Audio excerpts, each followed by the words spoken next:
welcome to the final session of the Vermont Literacy Leadership Series. For those of you attending for the first time, I am Brenda Warren, President of the Reading League Vermont. I'm excited to see all of you here. I know you will learn a lot today. If you missed the 2 presentations last week, you will definitely want to check out the recordings. They are both packed full of great information. The recordings will be available on our website. For those attending for the first time, I want to tell you a little bit about the Reading League Vermont and some upcoming events. We are a state chapter of the Reading League National. There are currently 33 and counting state chapters that are all working to advance the awareness, understanding, and use of evidence-aligned reading instruction in their respective states. As part of the Reading League, we believe all children deserve to learn to read and all teachers can learn to teach them. I want to also let you know about some exciting upcoming events. You will receive an email later that includes these details. Please mark your calendars and spread the word about our upcoming Literacy Lounge in October. It'll be on Saturdays, and the registration information will be sent to our subscribers via email and posted on our Facebook page and our website. This will be a monthly informal networking opportunity for educators to discuss their questions and concerns about teaching reading. It will be facilitated by Abby Roy. And don't forget to subscribe at no cost to the Reading League Vermont. As a subscriber, you will receive emails about upcoming events and opportunities, both in Vermont and nationally. Plus, you will receive the brand new Teaching, Reading, and Brief newsletters. These twice weekly newsletters will provide valuable information. That should be twice monthly newsletters will provide valuable information about topics related to teaching structured literacy, with suggestions for instruction, assessment, targeting specific skills, and adapting instruction when students fail to make progress. And lastly, for those who live near Montpelier, we will have a table at the 3rd Annual Community Health Education Fair on the state lawn on Saturday, August 24th, from 11 to 3. If you're in the neighborhood that day, we'd love to meet you in person, so feel free to stop by. Now let's get to today's presentation. Before I introduce our speaker, I want to let you know that the chat will be open beginning at 10:40 for you to submit your questions for Dr. Souza. Now let me introduce our speaker, Sheila Souza. Dr. Souza has been the superintendent at Addison Northwest School District since July of 2018. She is a native of Randolph, Vermont, and is a 30-year career educator. She was the director of curriculum in the Harwood Unified Union School District prior to coming to Addison Northwest. Dr. Sewell is currently co-president of the Champlain Valley Superintendents Association. I am looking forward to hearing Dr. Souza's presentation, making it work from a superintendent's perspective.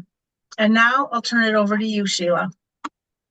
Thank you. Thank you so much. Again, I am Sheila Sewell. I'm here today actually with members of my team. And I think that's really important because the work we've done here in Addison Northwest is largely because of them. And I want to be sure that they receive the credit and are able to speak from their perspective as well. So I'm going to go ahead and get started. Again, I'm Sheila Sewell. I am the superintendent here in Addison Northwest. I've been here since 2018, and co-presenting with me today will be Kara Griswold. Kara was the director of student support services here in the district from 2013 until last year. We miss her very much. Kara, I don't know if you want to say hi. Yes, hello. Good morning, everyone. Thank you for having me. I'm looking forward to sharing all the work that we've done to move literacy forward in our district. Great. So here's a bit of an outline of what we'll talk about here today. We'll give a little bit of an introduction, that's this, and then we'll talk about the beginning of our work in the district, our PD plan, the supports that we offered, and some other considerations before we talk about our key learnings and some takeaway. So our district transitioned to a structured literacy approach to provide a research-based approach to support students with diverse learning needs.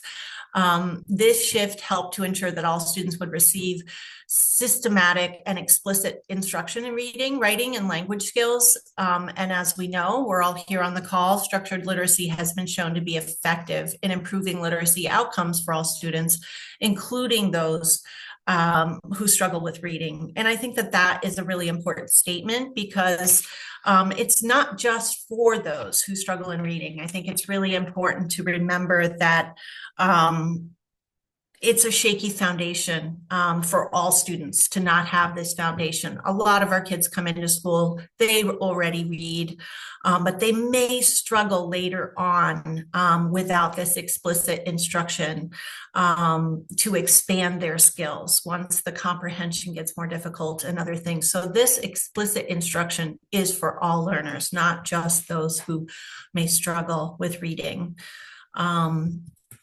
So looking ahead, I want to talk a little bit about the why we did this work. And before we start this, I think it's really important to talk about my own experience with systems work and literacy coming into this position in 2018, because I do think it's relevant and helps to explain the sustained commitment we've made here in Addison Northwest. As Brenda mentioned, I'm 32 years in public education. I spent the majority of my career working as a director of curriculum. I actually have an elementary mathematics background. I'm not a literacy expert. 10 of those years as director of curriculum was in the Harwood Unified Union School District, which is also where I started my teaching career. So I spent a lot of years there. Harwood is a large school district, geographically speaking, and especially in a pre-Act 46 environment. We really lacked a systems approach to literacy instruction, with individual schools in the district adopting sort of preferred practices with some overlap. Over time, in my time there, we were able to put into place some common assessments, which were largely based in a balanced literacy approach. But also during this time, I had the good fortune to work with Donna Ray Dawson, who many of you probably know as the Director of Student Support Services there. And she recognized that our performance gaps in our local and state level assessments were really representative of a need for explicit instruction. And we were trying to make the move to integrate more broadly a structured literacy approach there as I was leaving, which was predictably, I think I could say predictably, met with some resistance. So in coming to Addison Northwest, Kara, I recognized that Kara and her team had already done some of that heavy lifting, so to speak, to move the needle forward on a universal approach to structured literacy instruction. So I really saw my job as a superintendent to clear the path and support Kara and the other administrators in implementing this comprehensive PD plan, which we'll talk more about. So again, I've said it to Brenda sort of more laughingly, but I think my job was to get out of the way and make sure the work could happen. So kind of the beginning, the why, Kara will speak a little bit about this, but I always ask like, sort of like for what was the problem for which this was the solution? Why are we moving in this direction?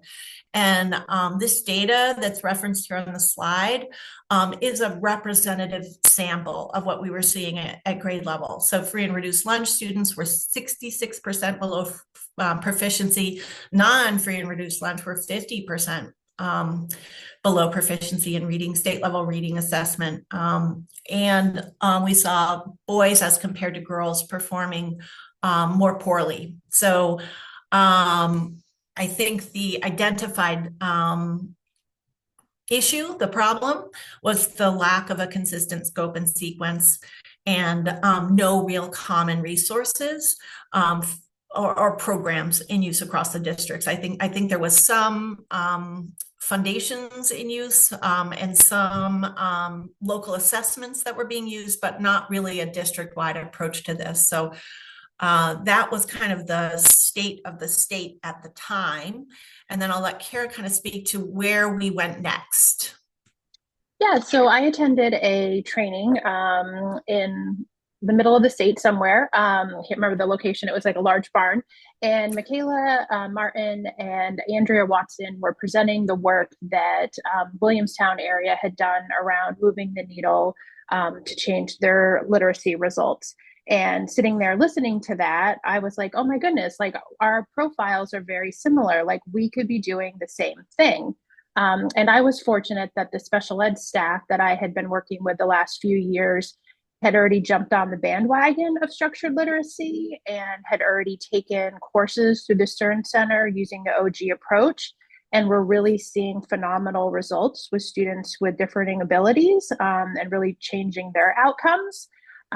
So I brought the information back to the team.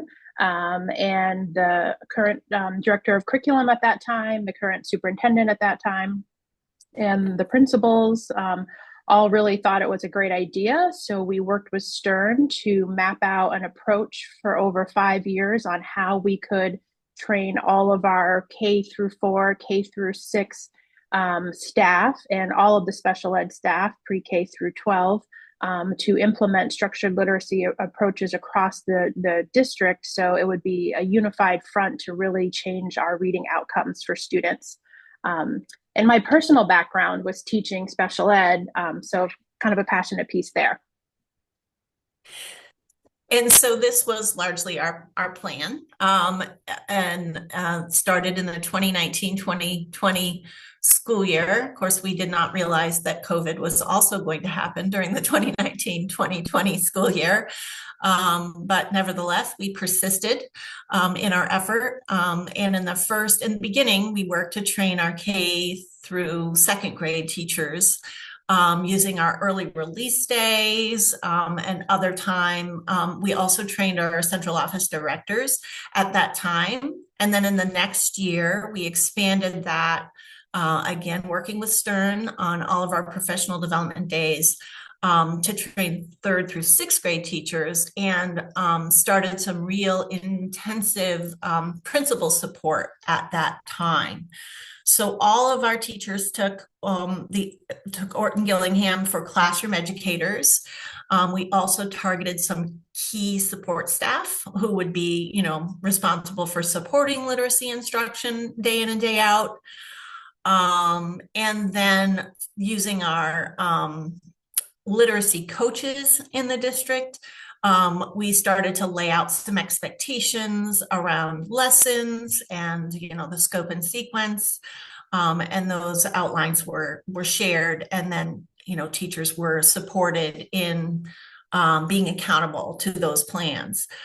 Throughout this time, teachers received ongoing support from the Stern Center as well as from our local professional development literacy coaches. We have a very limited coaching model in place. We have very limited resources in terms of literacy intervention and coaching, but we do have a little bit, and we were careful to make sure to direct every ounce of that towards supporting teachers and doing this, hard work. And over time, we've continued to add to that bank of resources, and we are continually updating those and putting those out. So over time, I feel like we've just, gotten better at what this support can look like. And we're now going into our, 5th year with doing this work. So, thinking about teachers and thinking about what a major transition this is for them. Many teachers have not had any professional development that looks like this in any of their teacher training. And it takes an incredible amount of time for them to consider what that instruction needs to look like. And so we want to make sure that we provide that time to them by making sure they have common planning time, common MTSS team time, And we also set an expectation for the amount of instructional time that they'll be providing toward literacy. So we aim to have a mandatory 90-minute lit block that's uninterrupted by other things day in and day out. So time is a huge piece of the success of this initiative. We also wanted to bake in some incentives for teachers. This is a lot of work. Teachers did have the option to use their professional development money to take this course for credit, which allows them to move on the salary scale, which is an incentive. And as I already mentioned, through teamwork, we provided that time for teams, teacher teams, grade level teams, to be able to work with their peers and the coaches to co-construct lessons and look at data within our MTSS structure. I don't know, Kara, if you have anything you want to add about what that teacher support looked like. I think the key piece too is if you can't come to work at Addison Northwest, it was kind of known that you were going to take the training to become a structured literacy teacher. So it was kind of built into the onboarding process, I think, which is really important for folks to know. And the ways that we did that, we worked with folks around when it was offered. We also had to think about support for our administrators who, you know, like myself, maybe have not come up as a literacy expert over the years. We have, you know, our principals have done all kinds of work, but none of our elementary principals were elementary school teachers. So what does that, you know, need to look like from their perspective?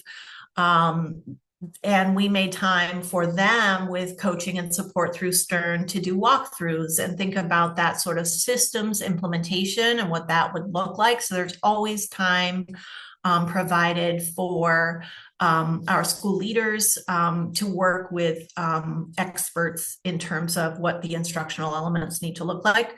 We also, through our administrative teamwork, each principal set a literacy-related professional goal, and then we allocated time throughout the year to work on those goals collaboratively, talk about where we were in the goals work and what our next steps were. So really just being intentional about what we were trying to achieve. And then I think Kara's already alluded to some other, you know, other considerations. It's not enough to just kind of do this in 5 years' time, because you've got to think about how to sustain this priority.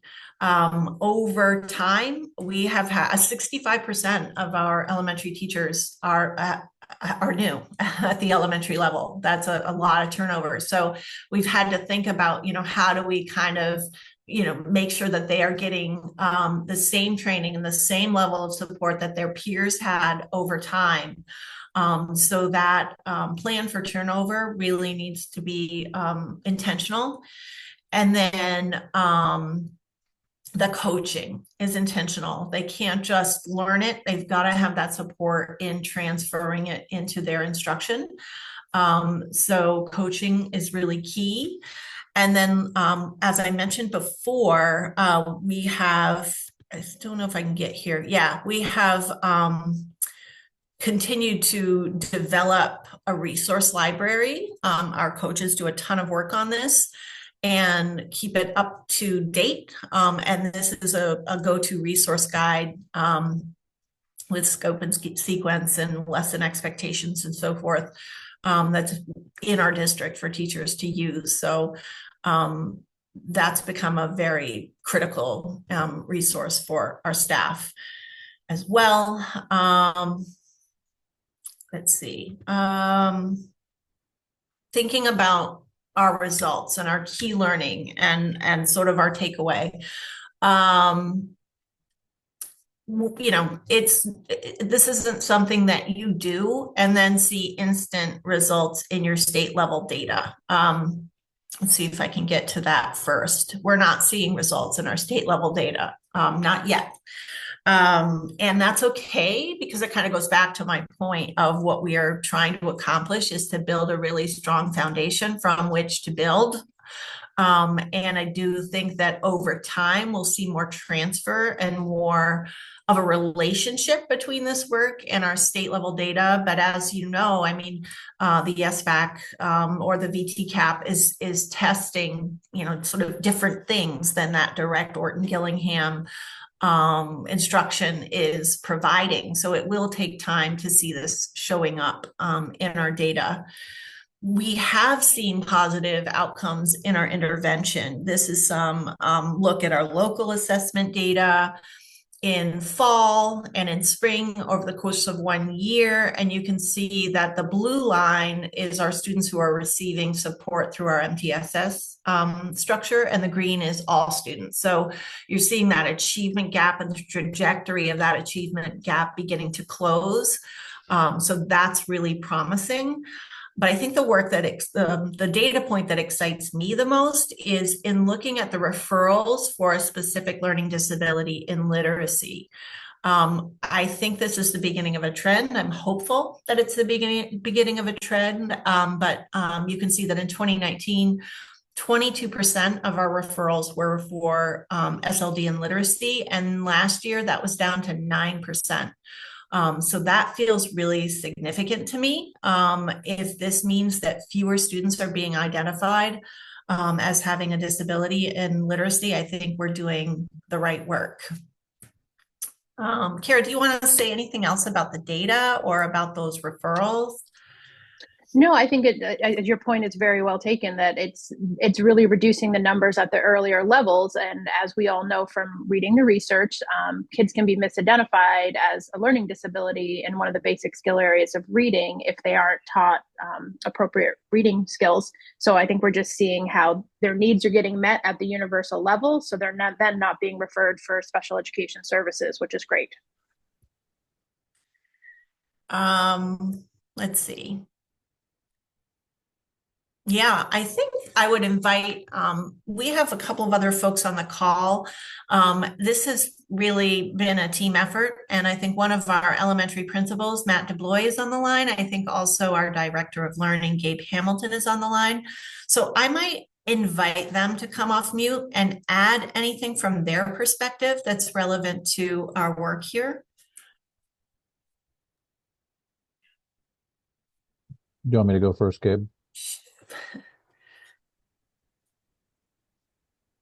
I'm going to go first. Go ahead, Matt. So I think over the time that we've been involved in this move from kind of a patchwork approach to a structured literacy approach, we've been consistent with soliciting feedback from our educators and finding out what are the pieces and parts that will facilitate them being more effective users of data, more effective users of resources, ensuring that we have the right resources in the building for them, and also ensuring that we don't have the wrong resources for them. So like, you won't find an F&P kit here, but you did at the beginning of this process. So trying to support teachers, work with the Stern Center. I mean, we've done, I've been here through this whole process, and we have a great working relationship with the Stern Center, working with Peggy and Amy. They come in regularly to work with our teachers. We're able to sit in and do co-observations with them as a function of like a regular supervision and evaluation process. That's been super helpful for both myself as an administrator. I have a background in language and literature, but it's in a second language, so it's a little bit different, but there is some similarity. I think Kara alluded to deliberate hiring practices, which is for sure a thing. We discuss structured literacy in the interview process so that it's not a surprise. And we've done a lot of work in teaming at the grade level as well as the district level to help teachers work more effectively together, both across the buildings as well. And it's been a sustained effort, and it hasn't been a secret. So everyone who works at the elementary level in our district knows about this, and it's worked well to ensure that we've really thought about what happens in a literacy block to the extent that we know how long it exists for, but we also have done some definition of like what specifically should happen within that literacy block, and last year we did a lot of work on like what can happen in small group literacy blocks so that we can do that targeted instruction in the classroom rather than a pull-out model. So how do we empower and support teachers so that they feel comfortable at both layer 1 and layer 2 so that they can meet the needs of all students within the classroom.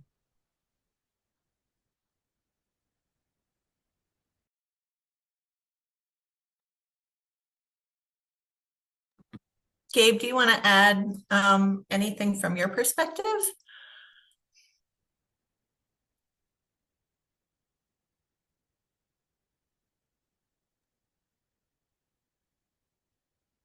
I'm not sure. I don't think Maybe I don't see his name.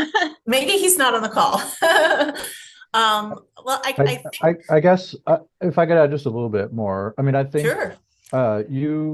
Sheila, you showed the structured literacy webpage that's archived and like proprietary for us, and we've worked really hard to make sure that the majority of the resources are there so that teachers can use them with facility and don't have to create their own resources. And we've used a lot of title funds as well as some release time to make sure that it's a user-friendly source for teachers so that they don't have to invent things, so that they don't have to create word lists. They can just seek the word lists from that resource that's already aligned and make sure that the word lists align to the phonemes that we're working on, for example. So it's a pretty broad resource. It's a pretty great resource.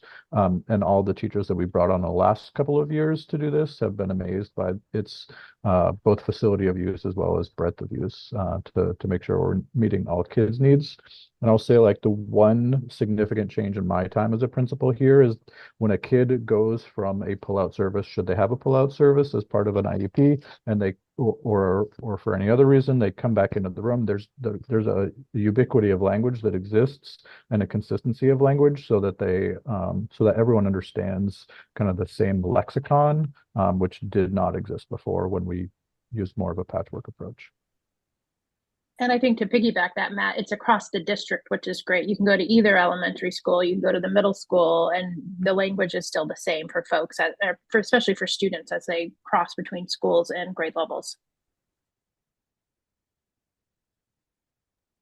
On behalf of our participants, I just want to say thank you so much for that. It was a really rich presentation and a terrific window into the systemic approach that you've taken and the ways that you have dug in for the long haul. So kudos.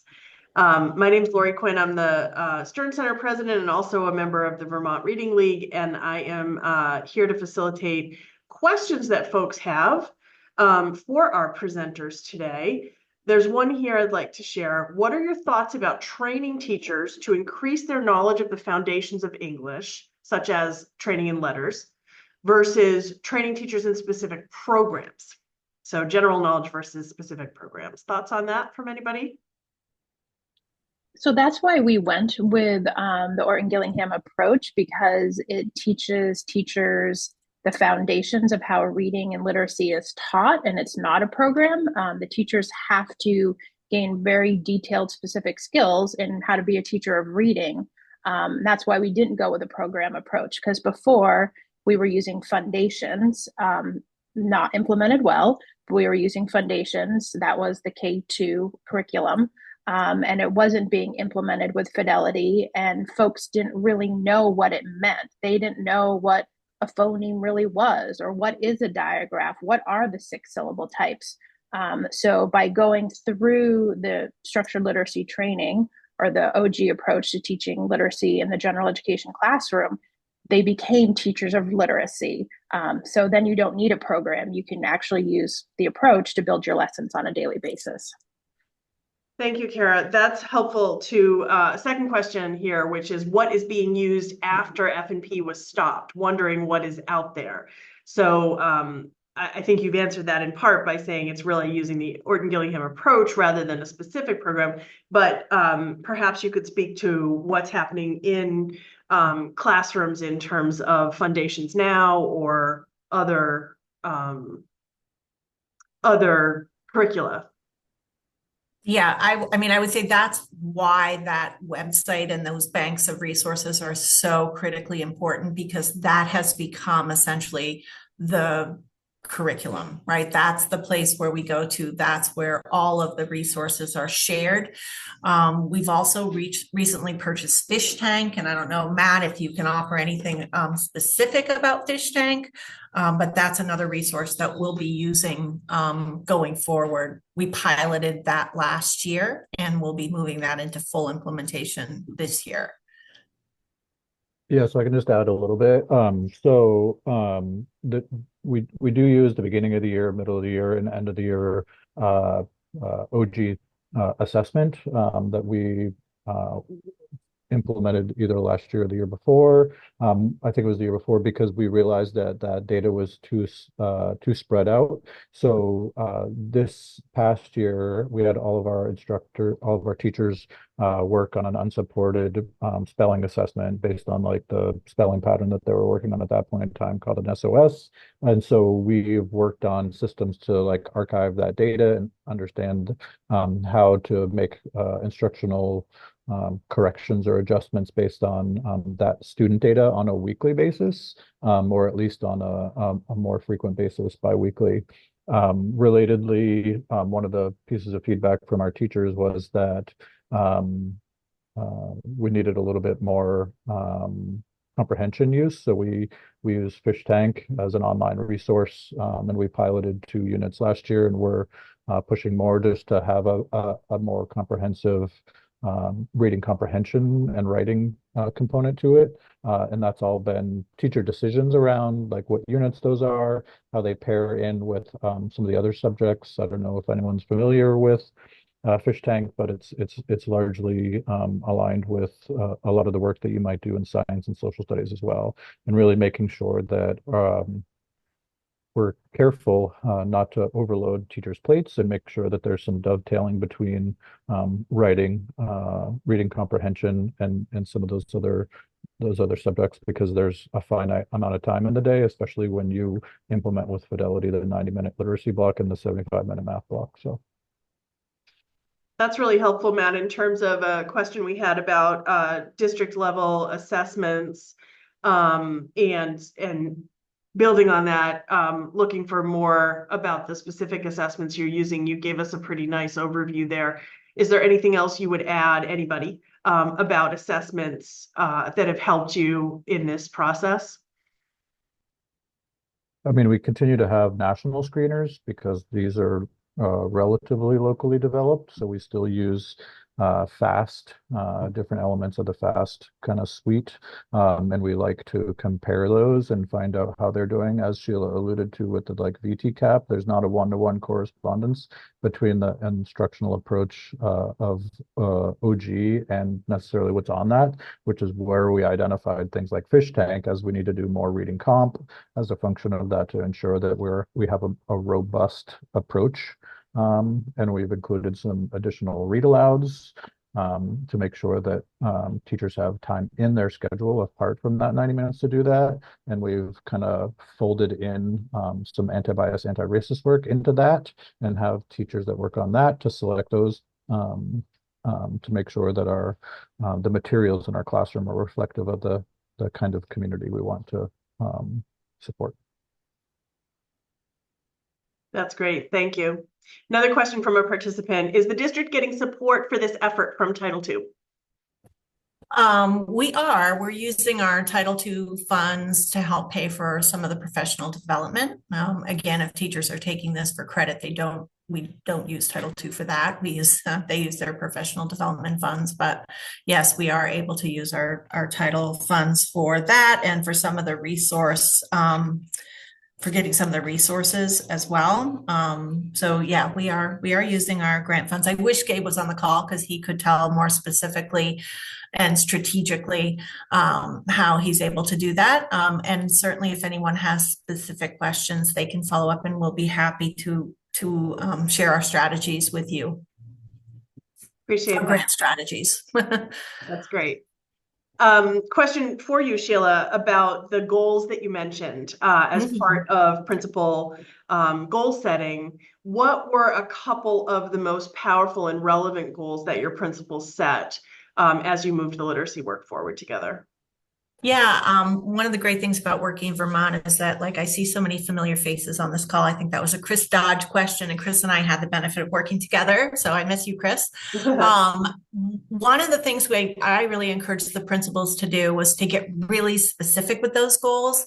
And an example of a really powerful goal was in looking at, sort of our data. We wanted to be really have our goals really steeped in data. A goal that Matt, I think, worked on was specific to second grade and specific to small group instruction. So the theory of action was that with more targeted small group instruction, we would see, change over time in that data, which was, a little bit lower than what we were seeing in some of the other data. And through walkthroughs, which we do regularly as an administrative team, it was observed that the small group work that was happening may not have been targeted, right? It was happening, but what was the assessment data that was supporting that particular small group instruction on that particular day? So, kind of trying to be a little bit more purposeful around group work. That one really stands out to me as being the kind of goal we're looking for when we think about principal goals. I don't know, Matt, if you want to add anything. What was your goal? Yeah. I mean, I think the development of goals helps you do like two things as administrators to make sure that you're giving them sufficient time to meet with the teachers to talk about data and ensure that they have the data to talk about. So it's a mutually beneficial goal that ultimately benefits students. And so that's in my mind why it's super valuable in identifying like where we might find problems of practice based on our big data. And by big data, I just mean like our school-wide data, and then drilling down into it to understand. And I think being clear with the other participants within your goal, because I had those conversations like this is why this is one of my professional goals, helps them understand that I see a potential issue that we can all work on together, and I can support them in supporting me be a more effective leader in literacy. Terrific. Thanks, Matt. Question about the coaching. Can you speak more about the work of your coaches, both internal and external coaches?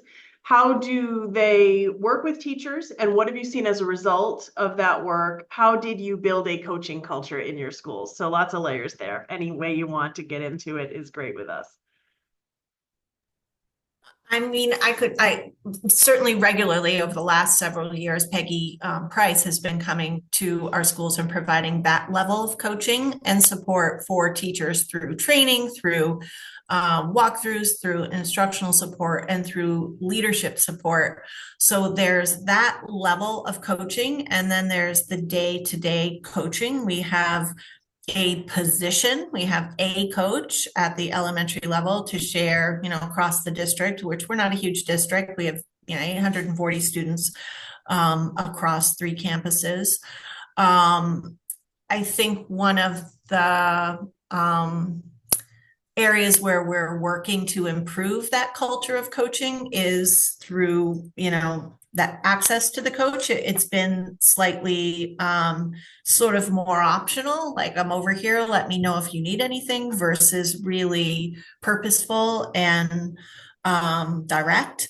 And so I think that Matt in particular has worked to overcome that through building more team time and more grade level team time, where the expectation is you are meeting with the coach and the coach is there, and then seen as an approach, seen as a support and not as a sort of pseudo administrator, which is challenging, right?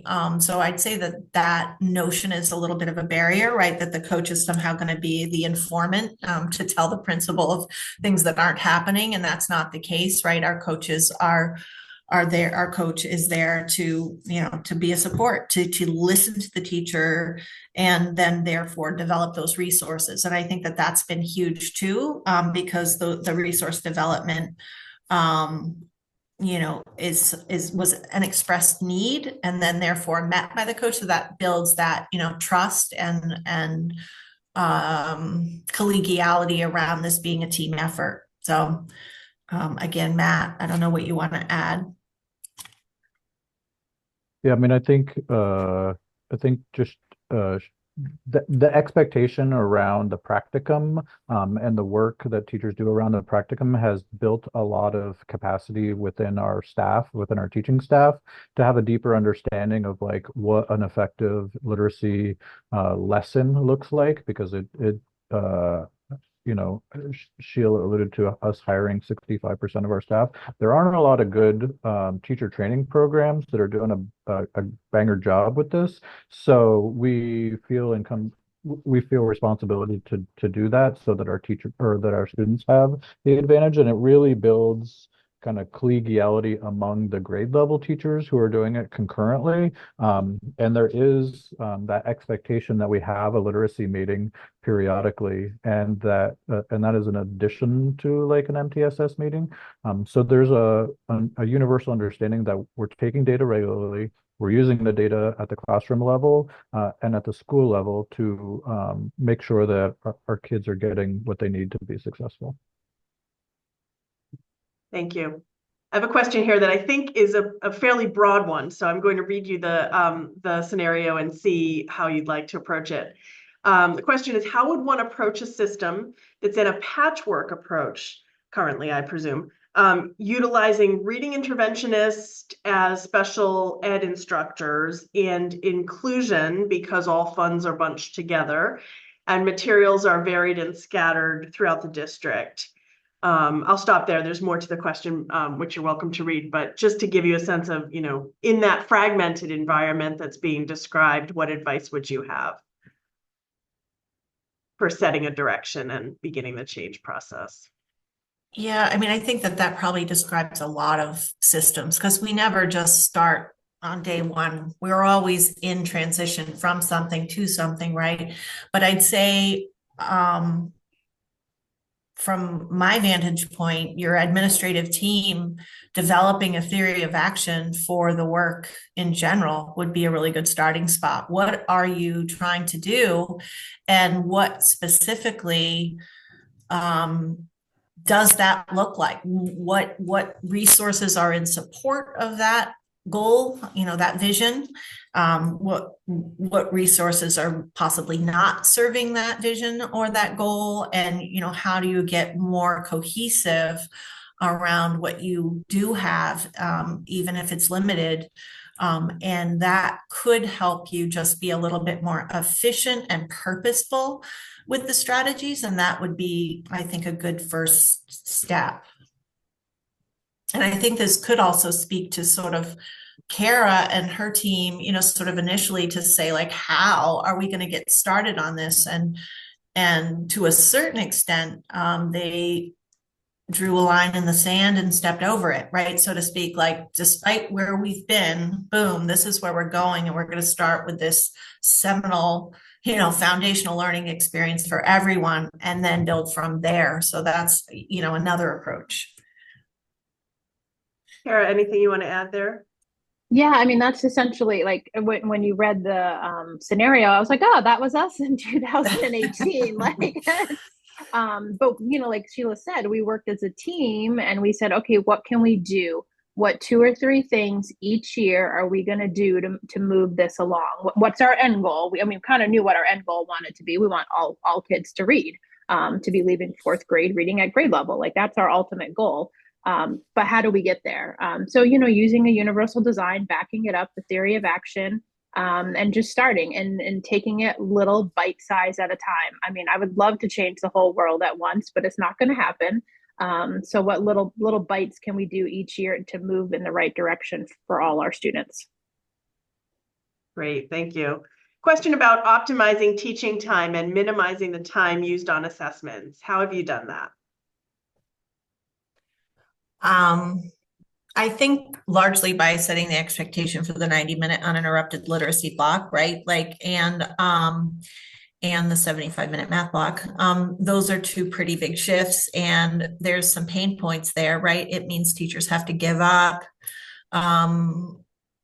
in some cases, practices that they very much enjoy, but that might not be in service of those goals and that vision. And so that's easy for me to say, over here in central office, just do it. I think the lived experience of what that looks like on the day in and day out is something Matt could speak more to.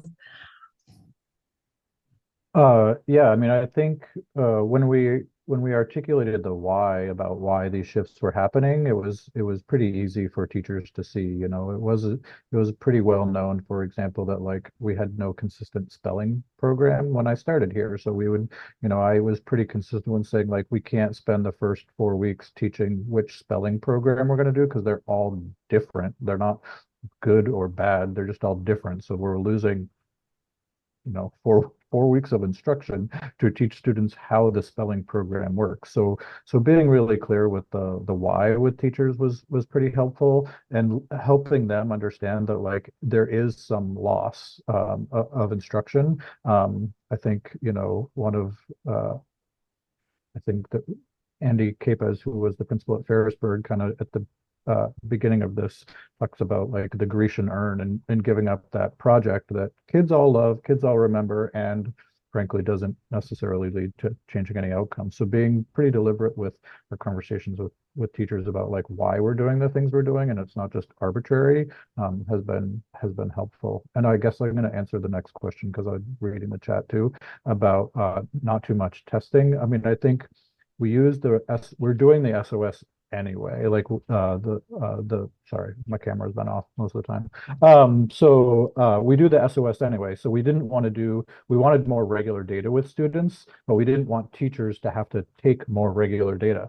So we just additional data. We just wanted to assess what they were actually doing. And so that's just data that they're taking anyway. We're just using it more practically to make sure that the students are learning the targets, and we've worked toward like what is a mastery level of understanding at the classroom level so that teachers aren't moving on just because you've taken the assessment. And we've worked with teacher teams to make sure that like if you're really not at 80% at the classroom level, you really can't move on, and giving that permission, because there's a breadth of regardless of what your curricular expectations are, you're probably not going to accomplish them in 175 days or whatever your calendar is. So making sure that we have an expectation that students are learning and demonstrating their learning prior to moving on, and that permission and regular conversation around it shouldn't just happen at the end of the trimester or semester. It should be ongoing between the administrative team, whatever your structure is, and the teacher teams, because we don't want to just move kids to third grade that still can't spell at the first grade level because they took a whole bunch of spelling quizzes. I appreciate that, Matt, and I think it does speak to the second part of the question, which really springs off of the national and state test result data that you shared, Sheila, candidly saying we're not seeing huge gains yet. We know that this is broader than the Orton-Gillingham approach and the foundations that you're seeking to build that Matt speaks to. This question also asks about what you're doing in the areas of vocabulary, morphology, and reading, writing of rigorous texts, the other sort of components. And so wanted to give you all a chance to speak to that piece.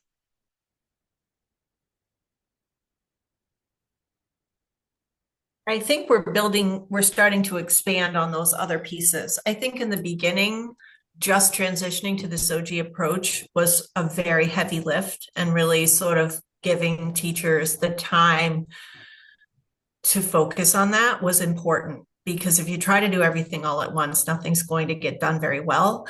So in bringing on Fish Tank and in bringing on some of those other pieces, we're now getting more deliberate around those other elements. I think specific to the data and the disconnect between the structured literacy approach very specifically Orton Gillingham based lessons, and then that later sort of ETCAP, mostly comprehension based, assessment. We're teaching the skills right now, and there's that new learning that comes with the skills. And I think that the SOS data and the other things that Matt spoke about are good measures for those things, and that we're really going to need to start focusing on the transfer of that to application to comprehension and other things over time to start to see that the needle moves, I guess, on that state level data as well. And I believe strongly that it will.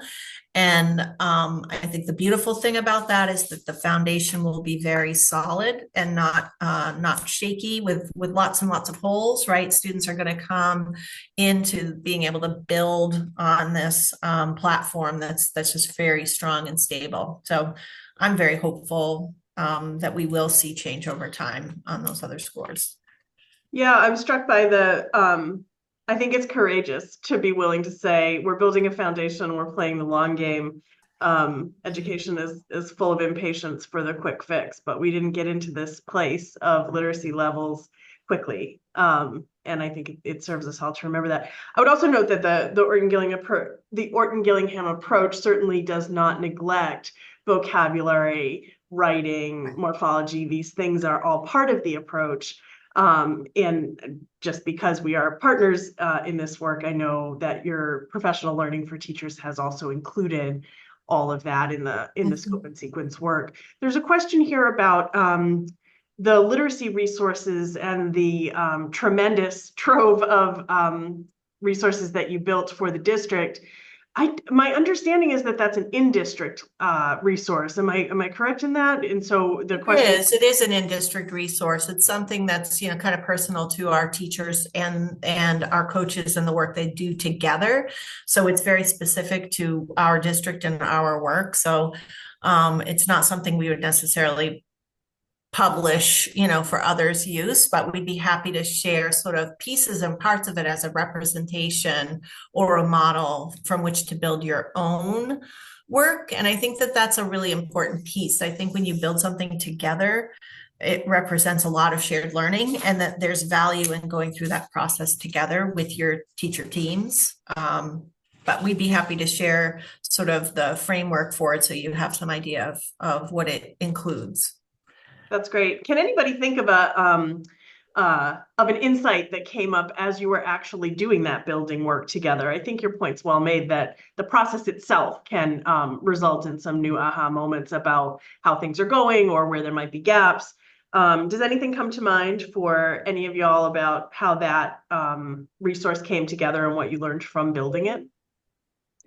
Well, one of the things I remember hearing over and over was folks wanted to see each other teach lessons, and the schedule doesn't always allow that.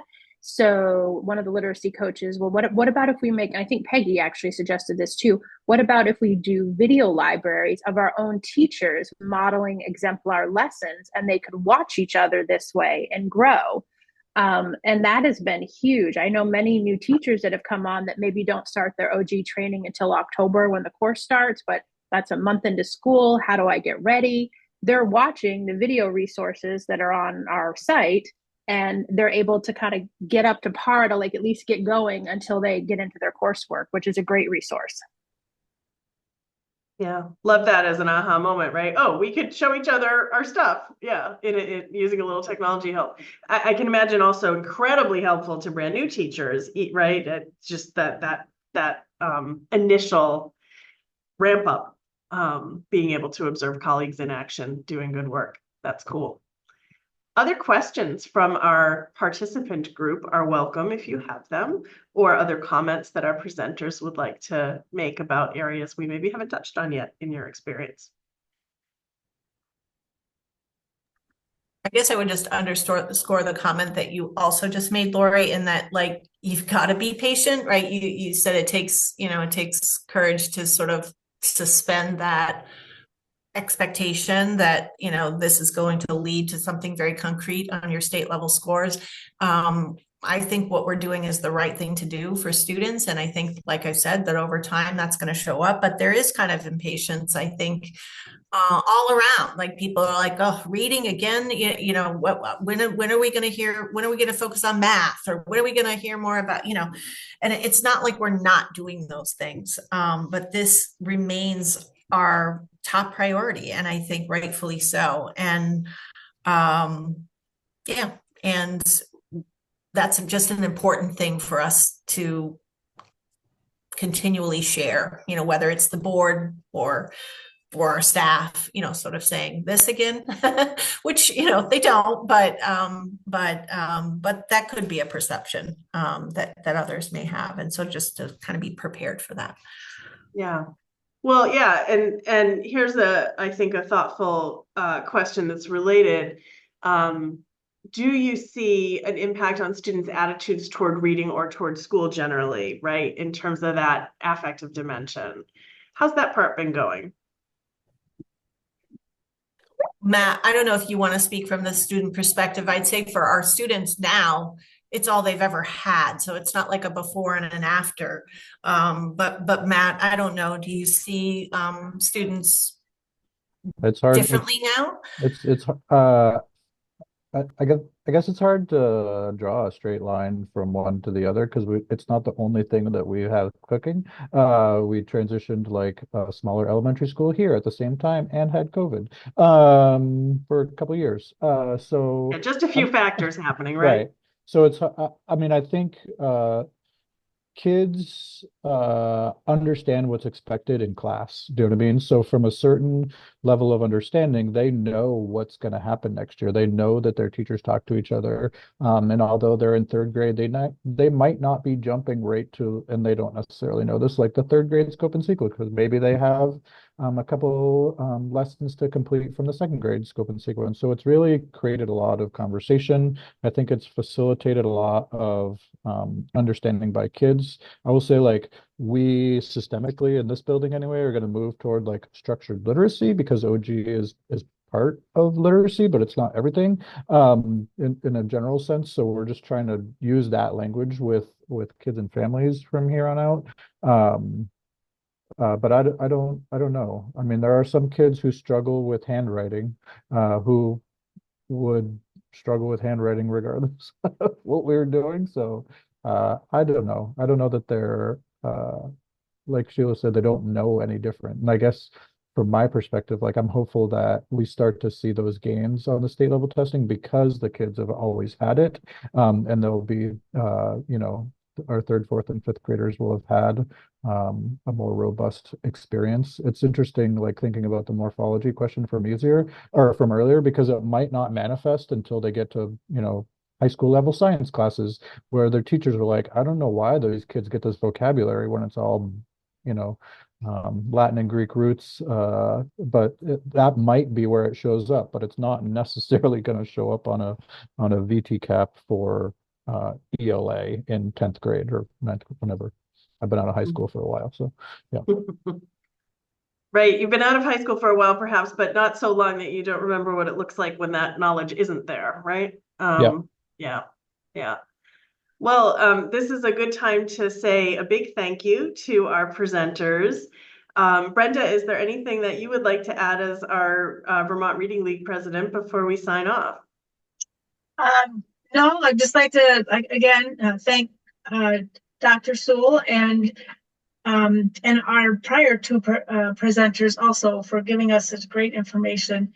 I also want to apologize to Dr. Sewell for calling you by the wrong last name. I don't know what happened there. So anyway, I apologize for that. Don't worry about that. And I hope that everyone has a good rest of your summer. And again, if you missed the prior presentations, please be sure to check the recordings, and those should be available sometime in the next week or two. Thank you, everybody. Wishing you a great rest of your day.